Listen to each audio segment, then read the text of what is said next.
ଦେଖନ୍ତୁ ଇଏ ସାରା ଭାରତବର୍ଷରେ ଏକ ଚଳାବସ୍ଥା ସୃଷ୍ଟି କରୁଛି। ଗାଡ଼ି ଡ୍ରାଇଭରମାନଙ୍କର ଇଏ ଆନ୍ଦୋଳନ ସାରା ଭାରତରେ ଏବଂ ତା ସହିତ ଆମ ରାଜ୍ୟ ଓଡ଼ିଶାରେ ମଧ୍ୟ ଚାଲୁଛି, ଯାହାଫଳରେ ପ୍ରତ୍ୟେକ ଲୋକ ଆଜି ଅସୁବିଧାର ସମ୍ମୁଖୀନ ହେଉଛନ୍ତି। ତତ୍ସହିତ ଗାଡ଼ି ମାଲିକ ମଧ୍ୟ ଓତପ୍ରୋତ ଭାବରେ କ୍ଷତି ସହୁଛନ୍ତି ଏବଂ ଗମନାଗମନଠୁ ଆରମ୍ଭ କରି ସମସ୍ତ ପ୍ରକାର ବ୍ୟବସ୍ଥା ଉପରେ ବାଧା ଉପୁଜିଛି।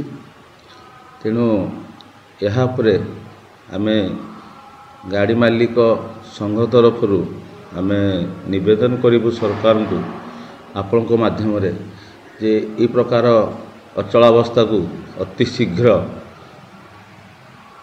ନିଷ୍ପତ୍ତି ନେଲେ, ଅତି ଶୀଘ୍ର ସମାଧାନର ନିଷ୍ପତ୍ତି ନେଲେ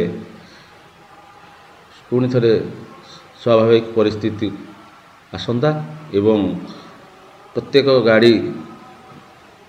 ଗାଡ଼ିର ଡ୍ରାଇଭର ନିଜର କାର୍ଯ୍ୟ ତୁଲାନ୍ତେ, ଯାହାଦ୍ୱାରା ସମାଜର ଏବଂ ଦେଶର ହିତ ସାଧନ ହୋଇପାରନ୍ତା।